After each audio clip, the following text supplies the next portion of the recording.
اس کے اوپر لکھا ہوا ہے کہ یزید مسلمان تھا یا کافر تھا۔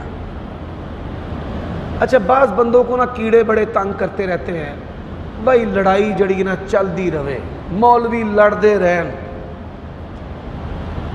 یہ بات یاد رکھو، کوئی اہل حدیث بھی یزید کی تکفیر نہیں کرتا۔ یہ بات یاد رکھو، کوئی اہل حدیث بھی یزید کی تکفیر نہیں کرتا۔ بسم اللہ الرحمن الرحیم۔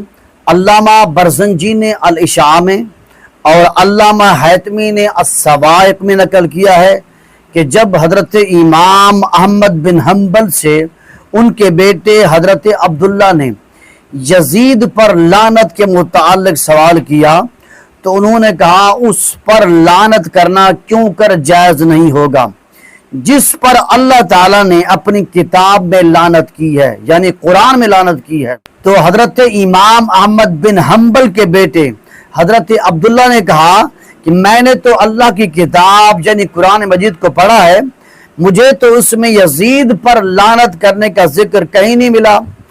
تو حضرت امام احمد بن حنبل نے کہا، اللہ تعالیٰ فرماتا ہے بسم اللہ الرحمن الرحیم، فَهَلْ عَصَيْتُمْ إِن تَوَلَّيْتُمْ ان تفسدوا فی الارض وتقطعوا ارحامکم اولئک الذین لعنہم اللہ۔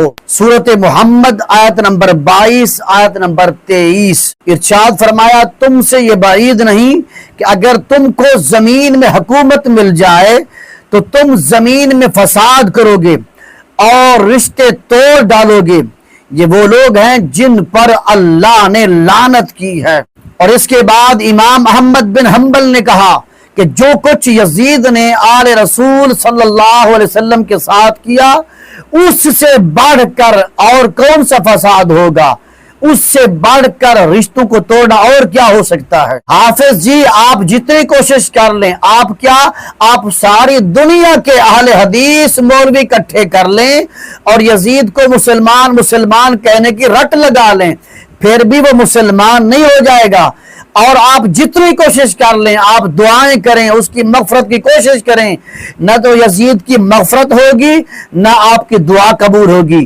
یزید پر اللہ کی لعنت ہے، یزید کو اللہ تعالیٰ عذاب میں مبتلا فرمائے گا اور قیامت کے دن اللہ تعالیٰ یزید کو جہنم میں ڈالے گا۔ قرآن مجید کی آیات اس بات کی دلیل ہے۔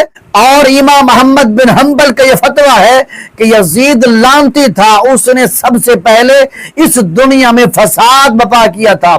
یزید نے اہل بیت اطہار پر ظلم کیے تھے۔ حافظ جی آپ یہ حدیث بھی پڑھ لیں، امام طبرانی اس کو اپنی سند کے ساتھ روایت کرتے ہیں کہ حضور نبی اکرم صلی اللہ علیہ وآلہ وسلم نے دعا کی، عرض کیا پروردگار اے میرے اللہ جو اہل مدینہ پر ظلم کرے ان کو دھمکائے، تو اس کو دھمکا، اس پر اللہ کی، فرشتوں کی اور تمام لوگوں کی لعنت ہو، اس کا نہ کوئی فرض قبول ہو اور نہ اس کا کوئی نفل قبول ہو۔ اور یزید نے واقعہ حرہ میں اہل مدینہ پر ظلم کیا اور ان کو دھمکایا، اہل مدینہ کو قتل کیا، اہل مدینہ کے مال لوٹ لیے اور مسجد نبوی میں گھوڑے بندھوائے گئے اور 3 دن تک نہ مسجد نبوی میں اذان ہوئی نہ نماز ہوئی۔ اتنے بڑے ظلم و ستم کے باوجود پھر بھی کہتے ہو کہ یزید مسلمان تھا۔ ذرا قرآن پڑھو، میں کسی مولوی کی دلیل نہیں دوں گا۔ کیوں؟ اس لیے کہ آپ مولوی کی دلیل کو رد کر سکتے ہیں لیکن اللہ کے کلام کو، اللہ کے قرآن کو رد نہیں کر سکتے۔ سورہ نساء آیت نمبر 93 ارشاد فرمایا اللہ رب العالمین نے وَمَن يَقْتُلْ مُؤْمِنًا مُتَعَمِّدًا فَجَزَاؤُهُ جَهَنَّمُ خالدن فیہا وغضب اللہ علیہ ولعنہ وأعد لہ عذابا عظیما۔ ارشاد فرمایا اور جس نے کسی مومن کو قتل کیا تو اس کی سزا دوزخ ہے جس میں وہ ہمیشہ رہے گا اور اس پر اللہ کا غضب ہوگا اور اللہ اس پر لعنت کرے گا اور اللہ نے اس کے لیے عذاب عظیم تیار کر رکھا ہے۔ حافظ جی بتائیے، یہ سوال ہے آپ کے لیے کہ امام حسین اور حضور کی اہل بیت اطہار سے بڑھ کر اور کون مومن ہو سکتا ہے؟ ان مومنین کا قاتل یزید تھا۔ قتل کے متعلق حدیث سنیے، صحیح بخاری میں یہ حدیث موجود ہے۔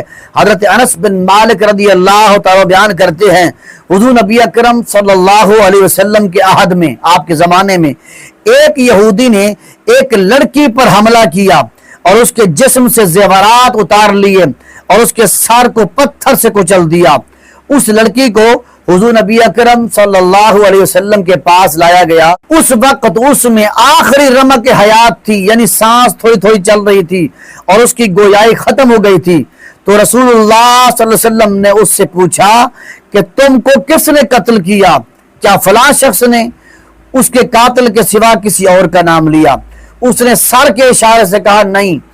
پھر فرمایا فلاں شخص نے، اور اس کے قاتل کا نام لیا۔ اس نے سر کے اشارے سے کہا ہاں۔ تو حضور نبی اکرم صلی اللہ علیہ وسلم نے اس کو بلانے کا حکم دیا اور دو پتھروں کے درمیان اس کے سر کو کچل دیا گیا۔ یہ حدیث صحیح بخاری میں موجود ہے، صحیح مسلم میں موجود ہے، سنن ابو داؤد میں موجود ہے، جامع ترمذی میں موجود ہے، سنن ابن ماجہ میں موجود ہے۔ گویا کہ یہ سند کے ساتھ درست اور صحیح حدیث ہے۔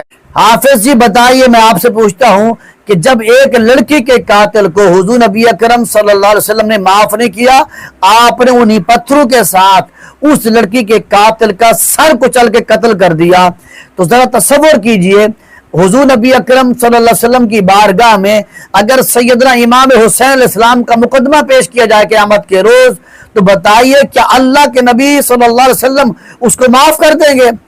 یاد رکھ لیں میری بات کو، ساری دنیا کے لوگوں یاد رکھ لو، سیدنا امام حسین علیہ السلام کے قاتل کو نہ اللہ کے نبی معاف کریں گے اور نہ ہی اللہ معاف کرے گا۔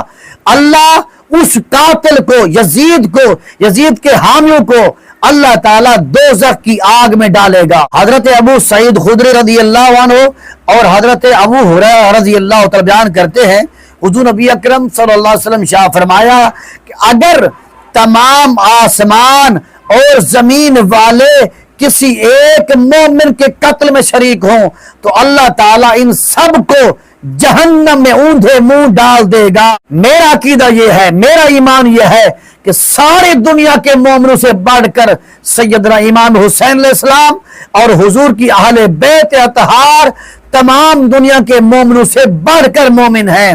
یار وہ مومن کیسے نہیں ہو سکتے جن کے متعلق حضور نبی اکرم صلی اللہ علیہ وسلم شاہ فرمایا کہ میرا بیٹا حسن اور حسین جنتی جوانوں کے سردار